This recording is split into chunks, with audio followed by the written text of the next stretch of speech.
సంపద ఉండాలి, చూసుకోవాలి. ఎందుకంటే ఆ సంపద లేకపోతే మళ్ళీ ఎవడు మనకి దండం పెట్టడు ఇక్కడ.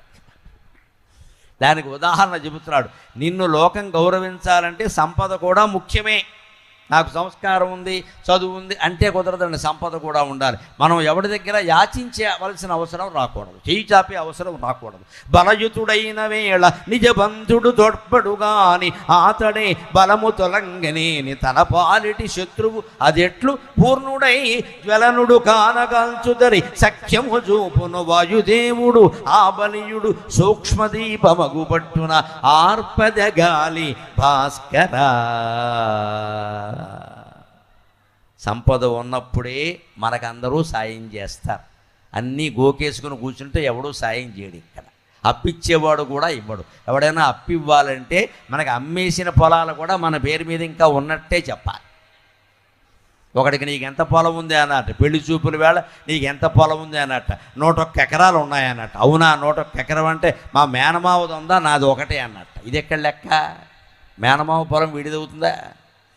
మా నాన్నకు ఉందంటే వేరే విషయం, మా తాతకు ఉందంటే వేరే విషయం. మేనమావ పొలం మందలా అవుతుందంటే ఆయన కొడుకుది అవుతుంది, ఆయన కూతురుది అవుతుంది, మనకెందుకు అవుతుంది? ఇలాంటి గొప్పలు చెప్పడం కాదండి. ఎంతో కొంత మనకి సమాజంలో గౌరవం ఉండాలి అంటే చెయ్యి చాపే పరిస్థితి రాకూడదు. మనకు కావలసిన పొలం, అన్నం తినడానికి, ఓ ఇల్లు, ఈ పాటి సంపద మనకి చేతి కాపు కింద కొంత ఖర్చు పెట్టడానికి డబ్బు, నెలకింత. ఈ రోజుల్లో బతకాలంటే కనీసం 50-60 వేలు ఆదాయం ఉండాలి, లేకుండా బతకలేం, కష్టం. ఆ మాత్రం ఆదాయం మనకు ఉండాలి. ఆ మాత్రం బలం లేకపోతే మన వాళ్ళే మనని మింగేస్తారు. దానికి ఏం చెబుతున్నాడు అంటే బలయుతుడైన వేళ నిజబంధుడు తోడ్పడుగాని. మనకి బలం ఉన్నప్పుడే బంధువులు మిత్రులు మనకి సాయం చేస్తారు. అతడే బలముదొలంగనేని తన పాలిటి శత్రువు.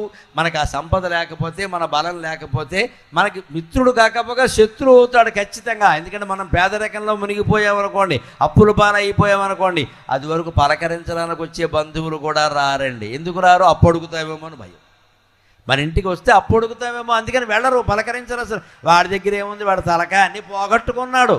నిజానికి మనకి మానవత్వం ఉంటే అన్నీ పోగొట్టుకున్నవాడు ఇంటికి వెళ్ళి ధైర్యం చెప్పాలమ్మా, అది బంధుత్వం అంటే లెక్క, అది బంధుత్వం. మనం వెళ్ళాం, డబ్బు ఉన్నవాడి ఇంటికి వెళ్తాం, బంధువుల్లో కూడా. పేదవాడి ఇంటికి మనం వెళ్ళాం, వాడు కోల్పోయాడు, వెళ్ళి 4 మంచి మాటలు చెప్పండి. ఎలా కోల్పోయాడో వాడు తెలుసుకునేలా చేయండి కనీసం. ఒరే, మీ నాన్న బోడు సంపాదించాడో, నువ్వు ఎందుకు ఇలా తగలబెట్టుకుంటున్నావు నాయన, నేర్చుకొని చెప్పండి. ఒకడు తండ్రి చెబితే వినడండి, మేనమామ చెబితే వింటాడు, పాఠం చెప్పే మాస్టర్ చెబితే వింటాడు. ఈవేళ ఎవరు చెప్పినా వినని వాళ్ళు నా అదృష్టం ఏమిటో తెలియదండి, నా మాటలు వింటున్నారండి చాలామంది, నా మాటలు వింటున్నారు.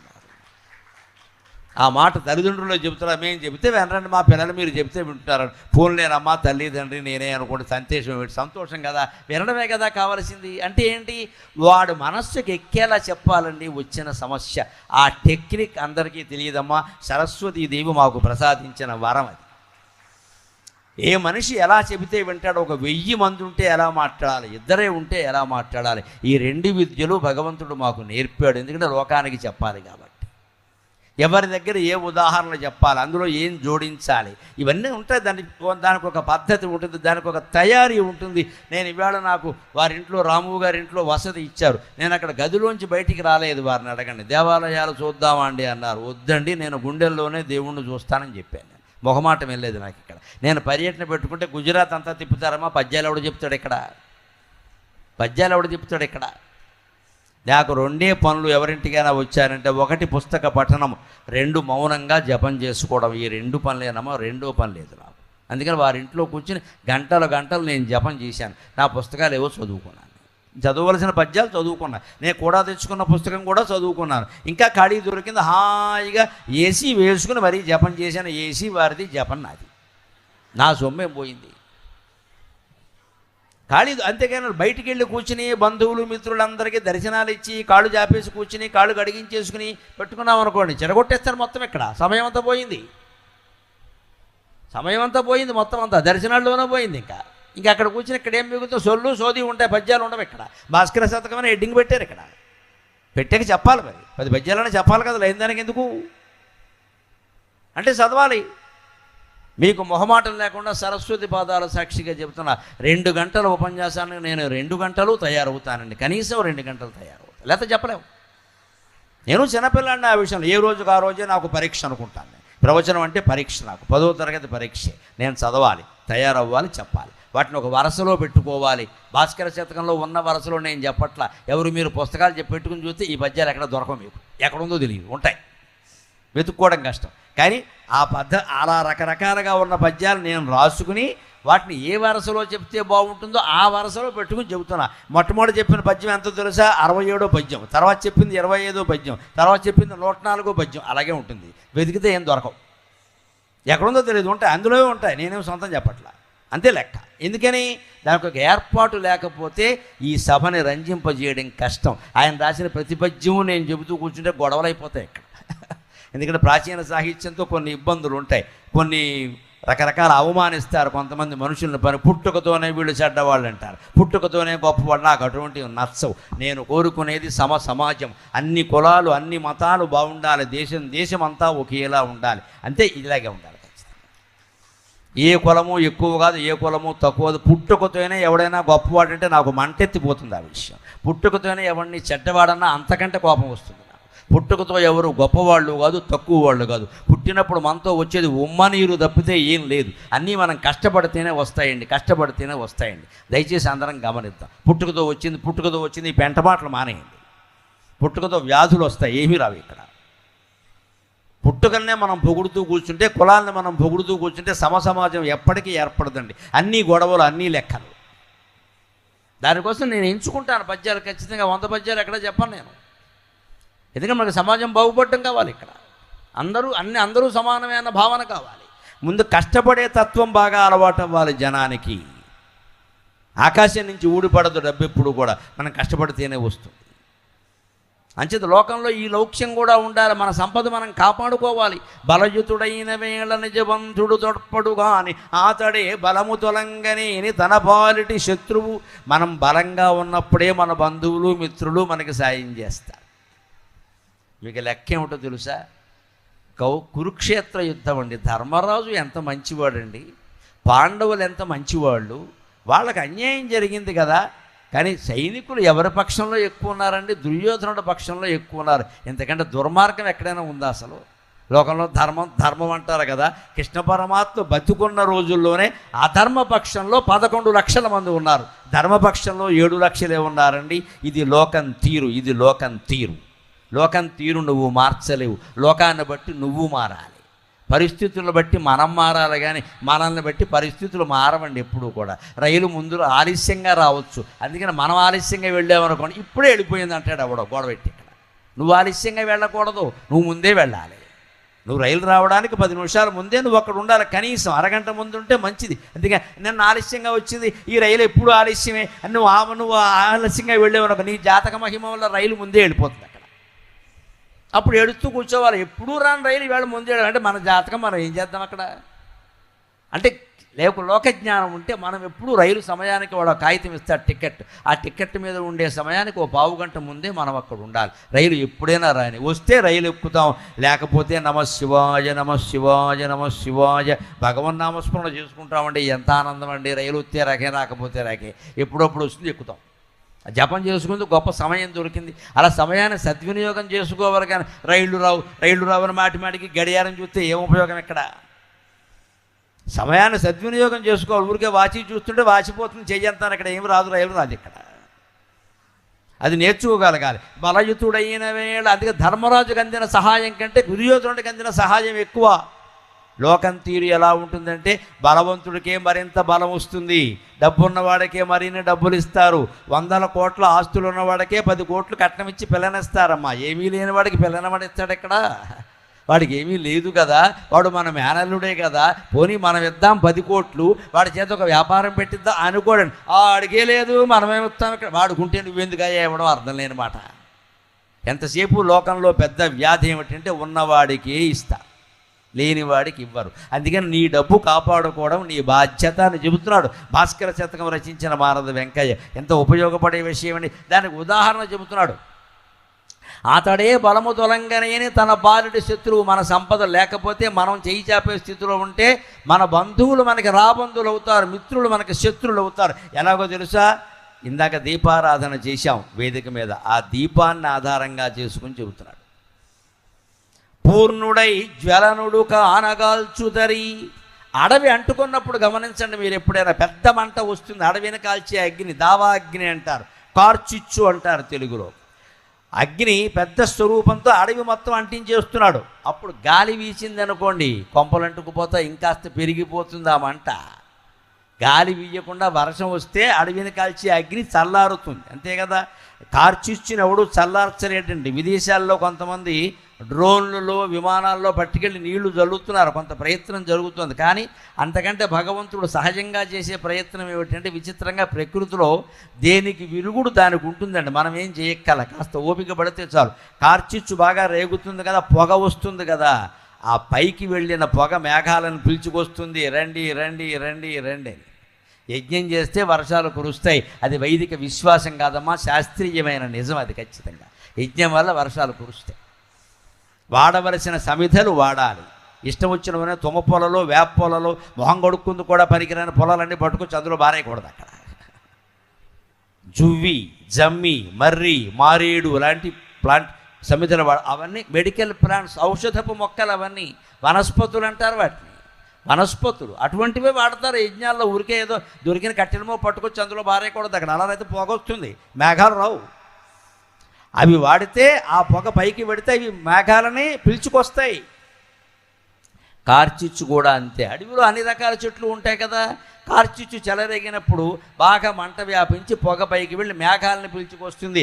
ఆ ప్రాంతానికి దూరంగా ఉండే మేఘాలు కూడా అక్కడికి వచ్చి వర్షం కురిపించి ఆ దావానలాన్ని దానంతటదే ఆరిపోయేలా చేస్తాయి. అది భగవంతుడు చేసే ప్రతిక్రియ. అంతవరకు మనం ఊరుకోలేము, మనం చేసే ప్రయత్నం మనం చేసుకోవచ్చు, దాంట్లో తప్పేం లేదు ఇక్కడ. కానీ అంత మాత్రం చేత అయిపోతుంది అనుకోవద్దు ఇక్కడ. అలాగే అగ్ని బాగా బలంగా ఉండి అడవిని మొత్తం అంటిస్తున్నప్పుడు వాయుదేవుడు ఏం చేస్తున్నాడు, అగ్నికి సాయం చేస్తున్నాడు.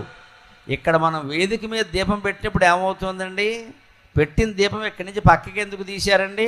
ఇప్పుడు వెళ్ళి చూడండి, 5 ఒత్తులు ఆరిపోయి ఉంటాయి, అనుమానం ఏం లేదు ఇక్కడ. ఎందుకని? దీపం సన్నగా ఉంది. మరి అగ్ని బాగా లావుగా ఉన్నప్పుడు గాలి దాన్ని ఇంకాస్త మండించింది. దీపం సన్నగా ఉండేసరికి గాలి ఆర్పేసింది. అంటే నువ్వు సన్నగా ఉంటే నిన్ను ఆర్పేస్తారు, నువ్వు లావెక్కే ప్రయత్నమే చేయాలి ఖచ్చితంగా. శ్లోకజ్ఞానం ఎంత ముఖ్యమో లోకజ్ఞానము అంతే ముఖ్యం. లౌక్యం తెలుసుకుని బతకాలి. మన సంపదలు మనం కాపాడుకోవాలి. దాన ధర్మాలు చేయొచ్చు. ఇందాకే చెప్పాడు, కొందరికి ఏమవుతుందంటే దాన ధర్మాలు చేస్తున్న కొద్దీ బాగా దురద కింద పెరిగిపోతుంది. కీర్తికండూత్ అంటారు దీన్ని. వేదిక మీద ఈయన పేరు చెప్పి ఆయన 10 లక్షలు ఇచ్చారని ఈసారి 20 లక్షలు ఇస్తా, ఇంట్లో భార్యని అడగడి. ఈయన ఇంటికి వెళ్ళాక చెప్పు తీసి కొట్టేయడం ఖాయం. అక్కడ నువ్వు 20 లక్షలు ఇస్తావా, ఎవరిని అడిగావు? 10,000 మించి దాన ధర్మాలు చేస్తే ఖచ్చితంగా భార్యకి చెప్పి ఆవిడ అనుమతి తీసుకుని చేయాలండి, శాస్త్రం చెప్పిన మాట, అనుమానం ఏం లేదు ఇక్కడ. వేదిక మీద మన పేరు చదవడం కోసం, గొప్ప కోసం దాన ధర్మాలు చేసేస్తే తర్వాత కుటుంబం అడుక్కు తింటుందమ్మా. ఈ మగాడికి ఏదైనా అయితే ఆ ఇల్లాల పని ఏమిటి, ఆ పిల్లలు ఏమైపోతారు, రోడ్డు మీద పడతారు వెళ్ళి. ఇక్కడ ఆయన అందరికీ దారపోసాడని ఎవడో ఇవ్వడమ్మా, అలాగే ఒళ్ళు కొవ్వెక్కి దానాలు చేసేసాడు, ఈవేళ ఏం లేదంటారు ఖచ్చితంగా. అందుకే నీ సంపదను నువ్వు కాపాడుకోవాలి. పెట్టుబడులు పెట్టే ముందు, లక్షలు పెట్టుబడులు పెట్టే ముందు, కోట్లు పెట్టుబడులు పెట్టే ముందు భార్యాభర్త ఇద్దరూ ఆలోచించుకోవాలి ఖచ్చితంగా. ఇంత పెట్టి ఇల్లు కొనడం మనకు అవసరమా, ఇంత పెట్టి స్థలం కొనడం మనకు అవసరమా, మన దగ్గర ఉందా అని ఆలోచించాలి. ఇవాళ ఏం చేస్తున్నారండి, 10,000 చేతిలో ఉంటుంది, ₹1,00,000 వస్తువు కొంటాడు, ఈఎంఐ అంటారు దాన్ని. వీడి దగ్గర ఉన్నది 10,000, వీడు 10 లక్షల వస్తువు కొంటాడు. ఏమనంటే 95% లోన్. 95% లోన్. ఆ బుద్ధి ఉందా నీకు మాట్లాడడానికి? నీ దగ్గర 75% ఉంటే 25% లోన్ పెట్టవయ్యా. అంతేగాని నీ దగ్గర 5 పైసలు పట్టుకుని 95 పైసలు అప్పు చేస్తావా? లోకుగా ఉందా జీవితం నీకు? ఆట ఆడుకుంటున్నాడండి జీవితంతో వీడు. 95% లోను ఒప్పుకున్నాడంటే ఆట ఆడుతున్నాడు. ఈ playing with his own life. మట్టి కొట్టుకుపోతాడు ఖచ్చితంగా. అలా ఆట ఆడకూడదు. నీకు వస్తువు కొనాలి అంటే ఆ వస్తువు ఖరీదు ₹1,00,000. నీ దగ్గర కనీసం 60,000 ఉన్నాయా, 75,000 ఉన్నాయా, 25,000 అప్పు చేయి, పర్వాలా తీర్చేస్తావు. 25,000 పెట్టుకుని 75,000 అప్పు చేస్తున్నారు ఈవేళ. ఏమన్నా అంటే ఉద్యోగం ఉందని, ఉద్యోగం ఉందయ్యా, ఉద్యోగం చేసేందుకు నీకు ఓపిక ఉందా మిత్రమా? అదే ఆరోగ్యం నీలో ఉంటుందా? అదే ఉద్యోగం నీకు ఉంటుందా? అదే కంపెనీ నేను ఉండనిస్తుందా? ఇవన్నీ ఆలోచించాలి, ఇవన్నీ ఆలోచించాలి. యువతరానికి ఆందోళనలు అందుకే వస్తున్నాయి, ఆత్మహత్యలు అందుకే జరుగుతున్నాయి. గమనించండి, రోజు పత్రికల్లో ఒక వార్త చూస్తున్నా, అప్పులు తీర్చలేక ఆత్మహత్య. ఎవడు చేయమన్నాడు అప్పులు? పెళ్ళి కాగానే పెళ్ళాన్ని మొగుడిని పెళ్ళాం మురిపించడం కోసం 3 కోట్ల ఇల్లు, ఏకంగా 3 కోట్ల ఇల్లు. ఈఎంఐ. పెద్ద కారు ఇన్నోవా ఈఎంఐ. ఇంట్లో పెద్ద ఐరావతవంత సోఫా, అంతకంటే పెద్ద కుర్చీలు ఈఎంఐ. ఏం అడిగినా ఈఎంఐ. ఈఎంఐ అంటే ఎవడు మాసికం వాడే పెట్టుకోవడం. ఇక్కడ చివరికి భార్యాభర్తలు కూడా ఒకళ్ళకొకళ్ళు ఈఎంఐ. ఇది వాయిదాల పద్ధతే. ఎలా వచ్చేస్తుందండి ఈఎంఐ అన్నమాట అంత తేలిగ్గా? అదే పెద్ద తెలివైన పని కింద మాట్లాడుతున్నారు. నీ దగ్గర 75 పైసలు ఉంటే 25 పావలా అప్పు చేయాలమ్మా, శాస్త్రం అది. ఏ కాలంలోనైనా వర్తించే శాస్త్రం. అంతకు మించి చేస్తున్నామంటే ఒళ్ళు కొవ్వెక్కిందని అర్థం. ఇక్కడ ఓకే ఓకే అంటారు. ఓకే అంటే ఒళ్ళు కొవ్వెక్కిందని. పెద్దవాళ్ళు ఎవరిని అడిగినా చెబుతారు. వ్యాపారాలు చేసిన వాళ్ళు చాలామంది ఉన్నారు. అడగండి ఎలా చేశారు. 30 పావలా నీ దగ్గర ఉంటే పావలా అప్పు, పావలా పెట్టి 30 పావలా చేస్తావు, గోక్కుపోతావు ఖచ్చితంగా. రేపొద్దున మనం అప్పులు కట్టలేకపోతున్నాం, మన ఉద్యోగం కూడా ఇబ్బందుల్లో ఉందని తెలిసాక మన బంధువులు ఎవరు మన ఇంటికి రారు. ఇంకా ఎవ్వడు పలకరించడానికి రాడు. పైగా ఒళ్ళు కొవ్వెక్కి చేశాడంటారు. అది చెబుతున్నాడమ్మా భాస్కర శతకంలో 600 ఏళ్ల క్రితం చెప్పిన మాట ఈనాడు ఉపయోగిస్తుంది అంటే తెలుగు సాహిత్యం ఎంత గొప్పదో అర్థం కావట్లేదా? బలయుతుడైన వేళ నిజబంధుడు తొడ్పడు గాని ఆతడే బలము తొలంగనేని తన పాలిటి శత్రువు అదెట్లు పూర్ణుడై జ్వలనుడు కానగల్చుదరి సఖ్యము చూపును వాయుదేవుడు ఆ బలియుడు సూక్ష్మదీపమగు పట్టున ఆర్పదగాలి భాస్కరా. అంత బలవంతుడైన అగ్నిదేవుడు ఒక వేదిక మీద జ్యోతి ప్రజ్వలన చేయగానే చిన్న ఒత్తి రూపంలో వెలుగుతుంటే ఫ్యాన్ ఆపేయండి, ఫ్యాన్ ఆపేయండి. ఫ్యాన్ తిరిగితే మరి ఒత్తి ఉండదు, ఇక్కడ ఆరిపోతుంది. ఫ్యాన్ గాలి కారిపోతుందా? ఇక్కడ అగ్ని, అడవిని కాల్చే అగ్నేమో అదే ఫ్యాన్ గాలి వీస్తే తిరుగుతోందా? అంటే నువ్వు బలంగా ఉంటే లోకం నీకు సాయపడుతుంది, నువ్వు బలహీనుడవైతే లోకం నిన్ను మొత్తేస్తుంది. అనుమానం వల్ల. దీనికి తాజా ఉదాహరణ బహుశా మీరెవరూ వినకపోయి ఉండొచ్చు. ఈ మధ్య వ్యాస భారతంలో చదివాను నేను. ఏం చెప్పాడురా వ్యాసుడు? వ్యాసోచ్ఛిష్టం జగత్సర్వం అంటారు. వ్యాసుడు చెప్పంది ఏం లేదుట అసలు 18 పురాణాల్లో. ఎవరు ఏం చెప్పినా వ్యాసుడు ఎంగిలే అన్నారు. దాన్ని వ్యాస ఉచ్ఛిష్టం జగత్సర్వం. వ్యాసుడు చెప్పిందానే మళ్ళీ చెబుతున్నారు. అందులో ఒక మంచి ఘట్టంలో చెబుతున్నారు. ద్రోణ పర్వం చాలా కీలకమైంది భారతంలో. యుద్ధం ఎక్కడ జరిగింది అంటే ద్రోణ పర్వంలోనే బాగా జరిగింది. భీష్మ పర్వంలో జరిగింది మామూలు విషయం. ప్రధానమైన వీరుడు ఎవరు? భీష్మ పర్వంలో పోలా, ఉత్తర కుమారుడు, విరాటుని కుమారుడు శంకుడు, శ్వేతుడు, ఎక్కువ భాగం విరాటుని పుత్రులే. మామూలు వాళ్ళే, వాళ్ళు మరీ పరాక్రమవంతులు కాదు. వాళ్ళెవరో పోయారు. ఎందుకంటే భీష్ముడికి వాళ్ళెవరిని చంపడం ఇష్టం లేదు అసలు. ఆయన సరిగ్గా యుద్ధం చేయనని చెప్పాడు కూడా. నాకు ఇష్టం లేదని చెప్పాడు. ఎందుకు చేశాడంటే సింహాసనాన్ని కాపాడుతారని నేను ప్రతిజ్ఞ చేశాను, అందుకోసం చేస్తున్నా అంటాడు. అంతే. ఒకడు చూడండి ఓటేస్తాడు వెళ్ళి, ఏమయ్యా నీకు ఇష్టం లేకపోయినా వాడికి ఎందుకు ఓటేసావంటే మా పక్కింట్లో ఉంటాడా, ఏం చేయమంటావు, మొహమాటానికి వేసానంటాడు. అంతే లెక్క. అటువంటి మొహమాటాలు ఉంటాయి. పైగా అంటాడు వాడు గెలవకూడదు అంటాడు. ఎందుకు వేసావంటే ఏం చేస్తాం, బాగా ఫ్రెండ్ తెలుసున్నవాడు 10 సార్లు అడిగాడు, ఆంజనేయ స్వామి మీద ప్రమాణం చేయించి అందుకు వేశానంటాడు. ఏదో చెప్తాడు ఇక్కడ. అలాగే భీష్ముడు యుద్ధం చేశాడు. ఇక్కడ భీష్మ పర్వంలో జరిగింది సరైన యుద్ధం కాదు. నిజానికి ద్రోణ పర్వంలో జరిగింది భయంకరమైన యుద్ధం. రోజు 3-4 వికెట్లు పడిపోయాయి అటో ఇటో. రోజు 3-4. 5 రోజుల్లో ఓ 25 మంది ప్రధాన వీరులు లేచిపోయారు. అందులో అభిమన్యుడు చాలా ప్రధానం, భగదత్తుడు చాలా ప్రధానం. భగదత్తుడు ఎవరు? నరకాసురుడి కుమారుడు, మహావీరుడు. వాడు శౌర్యం అంతా ఎక్కడుందో తెలుసా? వాడు ఏనుగులో ఉందండి. వాడు పెద్ద ఏనుగు మీద వస్తాడు. ఆ ఏనుగు యుద్ధం చేయదు, అది తొండంతో చుట్టేస్తుంది. ఓ 25 మందిని విసిరేస్తుంది. 25 మంది గోవిందా. మళ్ళీ చుట్టేస్తుంది, మళ్ళీ విసిరేస్తుంది, మళ్ళీ చుట్టేస్తుంది, మళ్ళీ విసిరేస్తుంది. కృష్ణార్జునుల రథం మీద కూడా దూకేసింది అది. అంత పెద్ద ఏనుగు అది. అది ఇంద్రుడు ఇచ్చాడు ఆయనకి, భగదత్తుడికి. ఆ ఏనుగు మీద ఆయన యుద్ధానికి వచ్చాడు. ఆ ఏనుగుతో యుద్ధం చేయలేక భీమసేనుడు అంతటి వాడు పక్కకి వెళ్ళిపోయాడు. ఏనుగులను చంపడంలో మంచి నైపుణ్యం ఉంది భీమసేనుడికి. అతను కూడా భీముడు రథాన్ని భగదత్తుడు ఏనుగు తొక్కేస్తే తప్పించుకునే దారి లేక ఏనుగు కాళ్ళ సందులో దూరాడు. కాళ్ళ సందులో దూరి ఏం చేశాడో తెలుసా? గజశాస్త్రం బాగా తెలిసినవాడు. కడవంత గుమ్మడికే కత్తిపేటకు లోకువ. ఏనుగు కొన్ని కీలకమైన ఆయువు పట్లు ఉంటే అక్కడ నొక్కాడు నెమ్మదిగా, దెబ్బ కూరుకుంది. అది శాస్త్రం అంటే. గజశాస్త్రం చదువుకున్నాడు ఆయన. మర్మస్థానాలు కొన్ని ఉంటాయి, మదజలం స్రవించే ప్రదేశాలు ఉంటాయి. అక్కడ కనుక సున్నితంగా తడివితే దానికి ఏవో శృంగార భావాలు కలుగుతాడు, లేనిపోను గొడవ అంతా. అది గమనించి మరి యుద్ధంలో గెలవాలంటే అంతే. అందుకని ఏనుగు 4 కాళ్ళ మధ్యలోకి భీమసేనుడు వెళ్ళిపోయి దాన్ని అక్కడక్కడ కొంచెం మృదువుగా తడిమాడు. దెబ్బ కదా యుద్ధం చేయడం మానేసి ఏదో మగ ఏనుగుతో క్రీడించినట్టే ఆడ ఏనుగులాగా ఆనందించడం మొదలెట్టేసింది. ఆ దెబ్బలో బయటకు వచ్చాడు భీముడు. ప్రాణం కాపాడుకోవాలంటే ఇంత చెయ్యాలి. ఇక్కడ గజశాస్త్రం చదివాడు కాబట్టి ఆ పని చేశాడు. మనబోడి కాడ ఏం చేస్తాం, అది కాలెత్తగానే కింద తలకే పెడతాం, అక్కడ ఒక దొక్కు దొక్కుతుంది, అంతే లెక్క. అలాంటి ఏనుగుని భగదత్తుడు ఉపయోగించి పాండవ సైన్యాన్ని చీల్చి చెండాడేస్తూ ఉంటే అప్పుడు అర్జునుడు ఎదురుగా వచ్చాడు. కృష్ణార్జునుడు వచ్చారు. కృష్ణుడు మంచి ఉపాయం చెప్పాడు. వీడు ఏనుగుని చంపితే కానీ వీడు చావడు, వీడిని చంపడం వల్ల ఉపయోగం లేదు, ఏనుగు అందరినీ చంపేస్తుంది, అందుకని ముందు ఏనుగును చంపు అని అంటే అర్జునుడు ఒక తీవ్రమైన బాణాన్ని బాగా వెనక్కి ఆకర్ణాంతం చెవుల వరకు సాగదీసి దాని నుదుటి మీద వేశారండి. సరిగ్గా కుంభస్థలానికి కింది భాగం ఉందే అది ఆయువు పట్టు ఏనుగుకి. అక్కడ కొడితే ఏనుగు చచ్చిపోతుంది. సరిగ్గా మావటీయుడు పైన ఉంటాడు, ఆయన అంకుశం పెట్టి అక్కడే పొడుస్తూ ఉంటాడు, మెత్తగా ఉంటుంది ఆ ప్రదేశం. మిగిలిన చోట ఎక్కడ పొడిచినా వీడినో తొక్కుతుంది. అది ఆ సున్నితమైన ప్రదేశం గమనించి మావటీయుడు పొడుస్తాడు పైన కూర్చొని.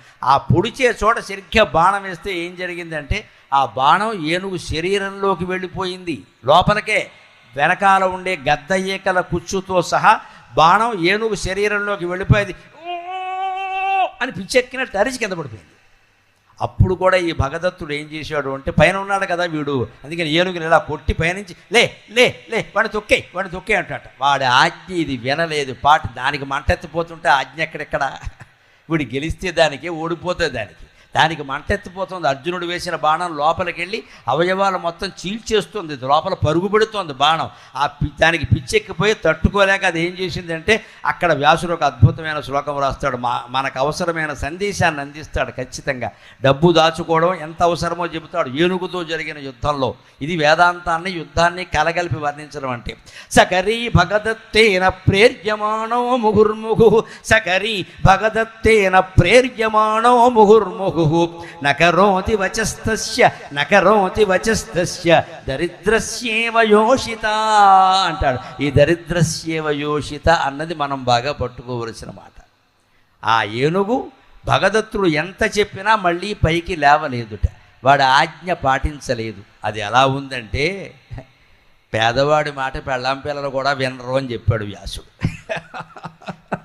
దరిద్రస్యేవ యోషిత, పేదవాడి మాట పెళ్ళాం పిల్లలు కూడా వినరబ్బా. ఇంట్లో ఎంత భక్తి ఉన్న భార్య అయినా సరే, భర్త అంటే ఎంత గౌరవం ఉన్నా సరే, సంపాదన లేకపోతే ఏం చేస్తుందంటే, ఓ భక్తి ఏం చేస్తాం ఇక్కడ, పతిభక్తే రూపాయి లేదు ఇక్కడ ఉంటుంది. భర్త మొహం మీద అనకపోయినా ఎవరి దగ్గరైనా ఉంటుంది ఖచ్చితంగా. ఏమి సంపాదన లేదమ్మా, ఇంట్లో కూర్చుంటాడు అక్కడ. ఈయనకంటే నేనేనయం కుట్లు అల్లికలు నేర్చుకుని సాయంత్రానికి 100 రూపాయలు సంపాదిస్తున్నాను అని అనరాండి. అందుకని పేదవాడి మాట పెళ్ళాం పిల్లలు కూడా వినరు. దరిద్రస్యేవ యోషిత. అలా పేదవాడి మాట కుటుంబ సభ్యులు కూడా విననట్టే ఆ భగదత్తుడి ఆజ్ఞని ఏనుగు కూడా వినలేదు, పాటించలేదు అన్నాడు. అందుకని మన మాట ఇంట్లో చెల్లాలన్నా బయట చెల్లాలన్నా తగిన డబ్బు మన దగ్గర ఉండాలి. దాన్ని ఎప్పుడూ కాపాడుకోవాలి ఖచ్చితంగా. అంతా గోకుకుపోయే పరిస్థితి మనం తెచ్చుకోకూడదు. అలా తెచ్చుకోకుండా ఉండాలంటే ఎలా ఉండాలో చెబుతాడు. ఒక్కోసారి డబ్బు ఎలా ఉంటుంది అంటే, కేవలం కష్టపడితే రాదండి. అంతేకాదు మన వాళ్ళకి ఎవరికో డబ్బు బాగా ఉండొచ్చు, అది మనది కాదండి, మనం సంపాదించింది మనది. భ్రష్టునగ అర్ధవంతులకు బంధువులెందరు గల్గినన్, భ్రష్టునగ అర్ధవంతులకు బంధువులెందరు గల్గినన్, నిజాదృష్టము లేదుగావున దరిద్రత బాపగలేరు, నిజాదృష్టము లేదుగావున దరిద్రత బాపగలేరు. సత్కృపాదృష్టిని నిలిపి లోకులకు అతి స్థిర సంపదలిచ్చు లక్ష్మి. సత్కృపాదృష్టిని నిలిపి లోకులకు అతి స్థిర సంపదలిచ్చు లక్ష్మి. తా జ్యేష్ఠకదేటికిన్ సిరులనీయదు, తా జ్యేష్ఠనదేటికిన్ ఘనత చేయదు, తోడన బుట్టి భాస్కరా. తా జ్యేష్ఠకు అది ఏటికిన్ సిరిని చేయదు, తోడన బుట్టి భాస్కరా. మన బంధువులకి సంపదలు ఉంటే మనకున్నట్టు కాదు. ఇందాక చెప్పినట్టే నీకు ఎంత పొలం ఉందంటే 101 ఎకరాలు, ఏదిరా 101 అంటే మా మేనమావది ఉందా, నాది ఒకటే అంటే కుదరదు. రికార్డు ప్రకారం 1 ఎకరమే నీది, 100 మేనమావదే. మా తమ్ముడికి ఉందండి, మా తమ్ముడు కోటీశ్వరుడండి, మా తాత కోటీశ్వరుడండి, ఈ గొప్పలు అనవసరం, నీకేముందో చెప్పు ఖచ్చితంగా అంతే. ఎందుకంటే భ్రష్టునకు ఎప్పుడు లక్ష్మీదేవి మన ఇంట్లో ఉండాలి అంటే ఆచార సంప్రదాయాలు కొన్ని పాటించాలి. మొహమాటం లేకుండా చెప్పుకుందాం. పొద్దున్న 6 గంటల్లోగా దంపతుల స్నానం అయిపోవాలి. అటువంటి ఇంట్లోనే లక్ష్మీదేవి ఉంటుంది. 7ంటికి 9ంటికి లేస్తే ఉన్న సంపదలు కూడా గోక్కుపోతాయి, అనుమానం ఏం లేదు. పొద్దున్న 6 గంటల్లోగా దంపతుల స్నానం అయిపోయి ఆ పాత బట్టలు తీసేసి ఉతికిన బట్టలు ధరించాలి ఖచ్చితంగా. అప్పుడు లక్ష్మీదేవి దగ్గర మన ఇంట్లో ఇలవేలుపు ఎవరైతే రామచంద్రుడు, శివుడు ఎవరైనా పర్వాలా, అక్కడ ఒక దీపం పెట్టి ఒక్క పువ్వు పెట్టి దండం పెట్ట. ఒక్క పువ్వే, దొడ్లో పూలన్నీ కోసేయకండి అనవసరంగా పట్టుకొచ్చి. ఒక్క పువ్వు పెట్టి దండం పెట్ట, ఒక్క నమస్కారం పెట్టినా చాలు. పువ్వులు పెట్టడం కాదు ముఖ్యం, ఇక్కడ మనస్సు ముఖ్యం. పెట్టాలి. తర్వాత వీలైతే ఓ స్తోత్రం ఏదైనా పారాయణ చేసుకోవాలి. కాసేపు జపమో ధ్యానమో చేయాలి, ఒక్క అరగంట. తర్వాత నీ పనులన్నీ చేసుకో, ఎవడు వద్దన్న. మళ్ళీ సాయంత్రం స్నానం చేయాలి, కనీసం ముఖమైనా కడుక్కోవాలి నీళ్ల కొరత ఉంటే. మళ్ళీ దేవుడి దగ్గర కూర్చోవాలి, ఒక అరగంట పాటు స్తోత్రమో పారాయణో ధ్యానమో జపమో ఏదైనా చేయాలి. ఇది నిత్యకృత్యంగా ఏ ఇంట్లో స్త్రీలు పురుషులు చేస్తూ ఉంటారో ఆ ఇంట్లో లక్ష్మీదేవి నివాసం ఉంటుందమ్మా, అనుమానమే లేదు. మీరు ఏ దేవుణ్ణి అర్చించినా ఉంటుంది, లక్ష్మీదేవినే అర్చించాలని ఏం లేదు ఇక్కడ. ఏ దేవుణ్ణి మీరు పూర్తిగా నమ్మి అర్చించినా, శివుణ్ణి, రాముణ్ణి, కృష్ణుణ్ణి, వెంకటేశ్వర స్వామిని, ఏ దేవుణ్ణైనా పర్వాలా, ఎలవేలుపు ఆ దేవుడే సంపదలన్నీ ఇస్తారు. కానీ ఈ మాత్రం ఆచారాలు పాటించాలి. అది కూడా లేకపోతే భ్రష్టుడు అంటారు. భ్రష్టునకు అర్థవంతులకు బంధువులు ఎందరు కలిగిన, బాగా డబ్బున్న బంధువులు మనకి చాలామంది ఉండొచ్చు. కానీ నిజాదృష్టము లేక కావున, నిజాదృష్టము లేదు కావున దరిద్రత బాపగలేరు. మనకి స్వయంగా అదృష్టం లేదు, ఆచారం లేదు ఇక్కడ. అటువంటిప్పుడు వాళ్ళ సంపద మనకి రాదండి. దానికి లక్ష్మీదేవినే ఉదాహరణగా చెబుతున్నాడు ఇక్కడ కవి. ఎవరికీ తోచని ఉదాహరణ ఇది సాహిత్యంలో. సత్కృపాదృష్టిని నిలిపి లోకులకు అతి స్థిర సంపదలిచ్చు లక్ష్మి. అందరినీ చల్లగా చూసి అందరికీ సంపదలిచ్చేటువంటి లక్ష్మీదేవి సొంత అక్కగారు దరిద్ర స్థితిలో ఉంటే రూపాయి ఇవ్వలేదండి. అది లెక్క. ఆవిడ అక్కగారు ఎవరండి? జ్యేష్ఠాదేవి. ఆవిడని జ్యేష్ఠాదేవి అంటారు. తెలుగులో పలకలేక జ్యేష్ఠ అంటారు. అది కూడా జ్యేష్ఠ పలకలేక జ్యేష్ఠ వచ్చింది. ఆ జ్యేష్ఠాదేవి ఎవరో కాదు, పాల సముద్రంలో లక్ష్మీదేవి కంటే ముందు పుట్టింది పెద్దక్క. అందుకే ఎవడైనా చేయకూడని వ్యాపారాలు చేసి డబ్బులు కోల్పోతే ఏమంటారంటే, పెద్దమ్మని ఎత్తిమే కూర్చుంది అందుకే పోయే డబ్బులన్నీ. పెద్దమ్మ అంటే శనిదేవత, చిన్నమ్మ అంటే లక్ష్మీదేవి. అలాగని మీ పెద్దమ్మల్ని మీ చిన్నమ్మల్ని ఈ పోలికలతో పోల్చకండి, నడుదిట్టుకుంటారు అనవసరంగా. ఆ పెద్దమ్మ అనే మాట జ్యేష్ఠాదేవికి వర్తిస్తుంది, మన పెద్దమ్మ కాదు. ఇక్కడ పెద్దమ్మ అనే పేరు ఉంది ఎందుకంటే ఆవిడ పట్టుదల పట్టి కూర్చుంటుంది. లక్ష్మీదేవికి జ్యేష్ఠాదేవికి తేడా ఏమిటంటే, అదృష్ట దేవత మన ఇంటి తలుపు తడుతుందట, తీస్తే లోపలికి వస్తుంది, తీయకపోతే పక్కింటికి వెళ్ళిపోతుంది. జ్యేష్ఠాదేవి అలా కాదు, కాలింగ్ బెల్ల కొట్టి నువ్వు తీసే వరకు అక్కడే కూర్చుంటుంది. పైగా జుట్టు విరబోసుకుని గోక్కుంటూ కూర్చుంటుంది, పేలన్నీ గడపలో పోసి. ఎవరైనా అలా జుట్టు విరబోసుకుని నూనె రాసుకోకుండా తిరుగుతున్నారంటే దరిద్ర దేవత వాళ్ళ ఇంట్లో తాండవిస్తుందని అర్థం. ఇక్కడ హైందవ ఆచారాలు మనం పాటించాలి. ఇవాళ సొమ్ములు పోవడానికి ఈ జుట్టు విరబోసుకోవడం ఒక కారణం. దాన్ని కనీసం దువ్వరు, కొబ్బరి నూనె రాయరు, ఇంటి నిండా వెంట్రుకలు పడుతూ ఉంటాయి. ఇదే దరిద్రం అంటే. అష్టదరిద్రాలు ఇలాంటి వాళ్ళు ఉన్న చోటే ఉంటాయి. ఖచ్చితంగా జుట్టుకు నూనె రాసుకోవాలి, దువ్వుకోవాలి. ఆ వెంట్రుకలు ఎవరి మీద పడకూడదు. హాల్లో కాదు, పడకటింట్లోనూ హాల్లోనూ కూర్చోకూడదు. వీధిలో కాస్త వీధి గడప ముందు గాలి వేసే చోట కూర్చోవచ్చు. మనం ఫ్యాన్ వేసుకోకూడదు, ఫ్యాన్ వేస్తే వెంట్రుకలన్నీ ఇల్లంతా పడతాయి. గాలి వేసే చోట మనం కూర్చొని చిక్కు తీసుకుని దువ్వుకుని చక్కగా రాసుకుని ఇంట్లోకి రావాలి. అప్పుడు ఖచ్చితంగా ఆ పూర్వం వాళ్ళ తీసిన చిక్కుని ఇలా వేలికి చుట్టేవారండి బాబు, ఇలా వేలికి చుట్టేవారు. ఇప్పుడు కూడా వేలికి చుడుతున్నారు, అమ్మేస్తున్నారండి. అది కూడా తయారైంది అక్కడ. నమశివాయ. వేలికి చుట్టం ఎందుకంటే అమ్మేయడానికి, ఇదో జుట్టు కూడా అమ్ముకోవడమే. ఇంత దరిద్ర స్థితిలో ఉన్నాక మన ఇంట్లో లక్ష్మీదేవి ఎందుకు ఉంటుందండి? అది పోనీ అవతల భారతం ఎవడో ఒకడు అమ్ముకుంటే అది చుట్టేసి ఇలా దాచేసి దాన్ని అమ్మేయడమే. మనమే అంత జుట్టు అమ్ముకునే స్థితిలో ఉన్నాం ఇక్కడ. ఆచారాలు కొన్ని పాటిస్తే తప్పు ఉండదు. అందుకని లక్ష్మీదేవికి అక్కగారు జ్యేష్ఠాదేవి ఏం చేస్తుందంటే, మన తలుపు కొట్టి కాలింగ్ బెల్ కొట్టి 3-4 సార్లు నొక్కి, ఒకవేళ పలకట్లేదేమో, ఎందుకంటే కరెంటు లేకపోతే కాలింగ్ బెల్ పనిచేయదు కదా. అందుకని మనం బయటికి వెళ్ళే వరకు గుమ్మం దగ్గరే కూర్చుని ఏడుస్తూ రాగా ఎడుతూ ఉంటుంది అక్కడ, ఏడుస్తూ. ఇంకా ఆ శని చాలు మనకి. మనం ఎప్పుడు తలుపు తీస్తే అప్పుడు లోపలికి వస్తుంది. ఇదే వీళ్ళిద్దరి మధ్య తేడా. ఇంతకీ ఆ అక్కగారే తనకంటే ముందు పుట్టింది పాలసముద్రంలో, లక్ష్మీదేవి కంటే ముందు పుట్టింది. కానీ ఈ లక్ష్మీదేవి సంపదలు అక్కగారికి ఇవ్వచ్చు కదండి, తోబుట్టువే కదా. తన తోబుట్టువు కూడా ఇవ్వలేదు లక్ష్మీదేవి, లోకమంతటికి ఇస్తోంది. కానీ ఎందుకంటే ఆవిడ జుట్టు విరబోసుకోవడం కారణంగా, నూనె రాసుకోపోవడం కారణంగా, మాసిన బట్టలు తొడగడం కారణంగా, కళావిహీనమైన ముఖంతో ఉండడం కారణంగా అటువంటి వాళ్ళ ఇంట్లో సంపదలు ఉండవు, శాస్త్రం చెప్పిన వాటి. అందుకని తన సొంత అక్కగారైనా ఈవిడ సొమ్ము ఆవిడికి రాలేదు కదా. మన బంధువుల సొమ్ములు మనకెక్కడి నుంచి వస్తాయండి, పని లేక మనం సంపాదించుకోవాలి. కానీ అందుకే మనం సంపాదించుకోవాలంటే బాగుండాలి ఖచ్చితంగా. ఇక్కడ ఇంకొక తాత్విక రహస్యం చెబుతా. పాలసముద్రంలో ముందు పుట్టింది శనిదేవత, తర్వాత పుట్టింది లక్ష్మీదేవ. అంటే అర్థం ఏమిటండి? పాలసముద్రం అంటే మన మనస్సు. మన మనస్సులో ముందు వచ్చే ఆలోచనలు ఎప్పుడు శనిగుట్ట ఆలోచనలే వస్తాయి. కాస్త ఆలోచించగా తర్కబద్ధంగా ఉండే ఆలోచన లక్ష్మీప్రదంగా ఉంటుంది. అది మనం దృష్టిలో పెట్టుకోవాలి ఖచ్చితంగా. రెండవ ఆలోచన చాలా గొప్పది, లెక్కెట్టకూడదు ఒకటోది రెండోదని. మొదటి ఆలోచన అంటే ఎప్పుడు ఆవేశంలో వస్తుందండి. ఎప్పుడైనా మొదటి ఆలోచన ఎప్పుడు ఆవేశంలో వస్తుంది. మనకి ఎక్కడో ఎవరింటికో పెడతాం, ఓ పెద్ద సోఫా సెట్ చూస్తాం, వెంటనే వచ్చే దరిద్రగుట్ట ఆలోచన ఏంటంటే ఇలాంటిది కొనాలి. ఇదే దరిద్రగుట్ట ఆలోచన. వెంటనే కొనేయకూడదు, ఆన్లైన్లోకి వెళ్ళిపోకూడదు, నొక్కేయకూడదు, బ్యాంకులు ఫోన్లు నొక్కేయకూడదు. ఆపు. అది శనిగొట్ట ఆలోచన. కాస్త ఆలోచించు. అది ఎంత? 2 లక్షలు. నీ దగ్గర 2 లక్షలు ఉన్నాయా? పోనీ 1,50,000 ఉన్నాయా? పోనీ 1,00,000 ఉందా? లేదు. 10,000 ఉన్నాయి అక్కడ, లింగులు ఇటుకోమంటూ ఇక్కడ కొనేస్తాడు. ఇది రెండో ఆలోచన. ఇప్పుడు మీరు ఆలోచించండి, మొదటి ఆలోచన కంటే రెండో ఆలోచన గొప్పది కాదు.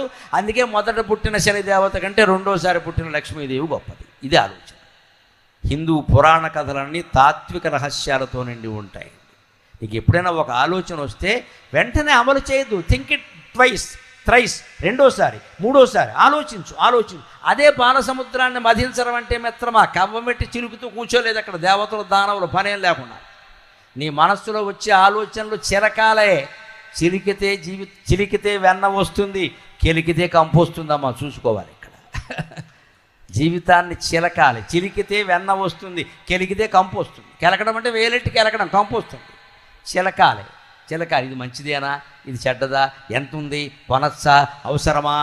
పెళ్లి సంబంధం దగ్గర ఆలోచించాలి, ఉద్యోగంలో చేరేటప్పుడు ఆలోచించాలి, చదువులో కాలేజీలో చేరేటప్పుడు ఆలోచించాలి, జీవితంలో ముఖ్యమైన నిర్ణయాలు తీసుకునేటప్పుడు అరగంట కాదమ్మా 6 గంటలు ఆలోచించాలి, 6 రోజులు ఆలోచించాలి.